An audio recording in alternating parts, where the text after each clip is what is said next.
wabarakatuh.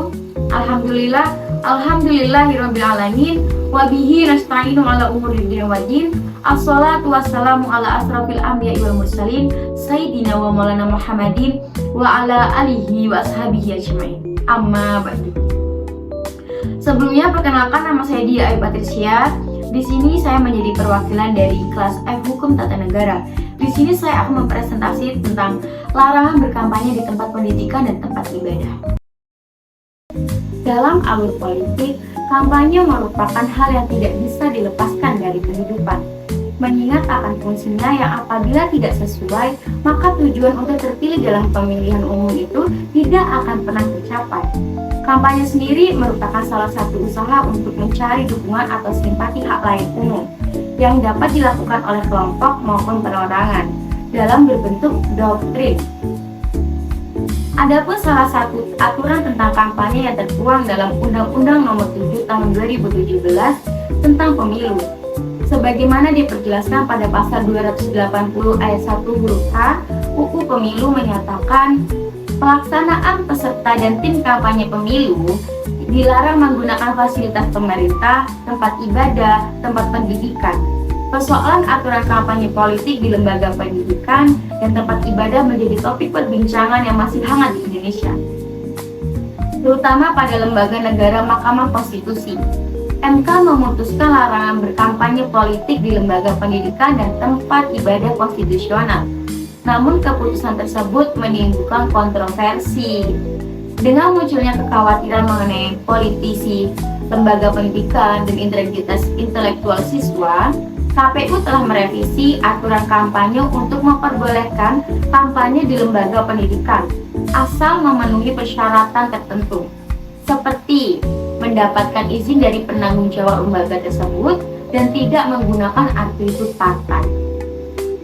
Namun, terdapat kekhawatiran bahwa kampanye politik di lembaga pendidikan dapat berujung pada kualitasi pemilihan mudah dan potensi pelanggaran. Aturan berkampanye di lembaga pendidikan dan tempat ibadah masih menjadi perbincangan dan upaya terus dilakukan untuk memastikan aturan yang jelas dan adil bagi seluruh peserta pemilu. Nah, selanjutnya kita akan membahas tentang aturan berkampanye di tempat ibadah.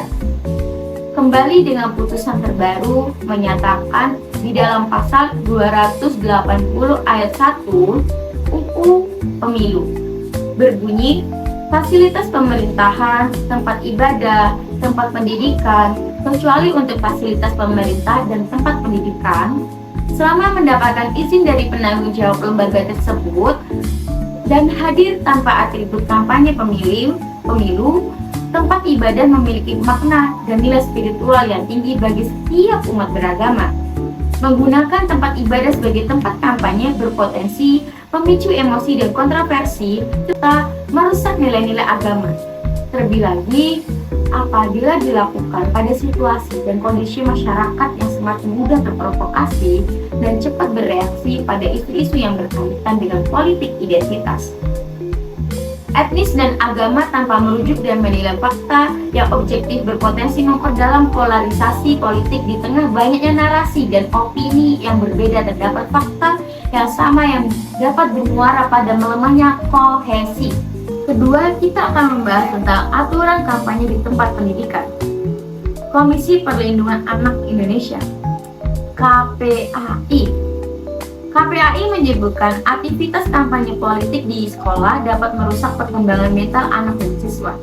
Hal itu disampaikan untuk merespon putusan terbaru Mahkamah Konstitusi yang memperbolehkan peserta pemilu berkampanye di sekolah. Komisioner KPAI menjelaskan ketika sejumlah peserta pemilu atau tim pemenangnya berkampanye di sekolah, apalagi sekolah itu dinilai memiliki jumlah murid pemilih pemula yang besar, tentu mereka akan berupaya dong untuk memperebutkan suara para siswa. Tak tertutup kemungkinan mereka menyampaikan narasi yang tidak sesuai dengan faktanya.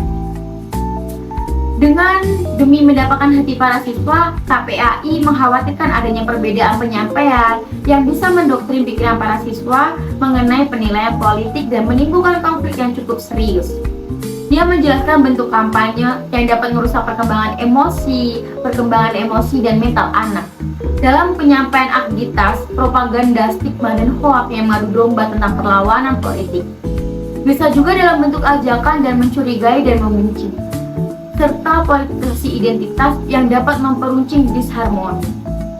Saya ucapkan terima kasih banyak dan saya meminta maaf apabila dalam penyampaian di dalam video tersebut terdapat salah-salah kata atau terdapat salah dalam menyampaikan informasi. Saya mohon maaf dan kepada Allah saya mohon ampun.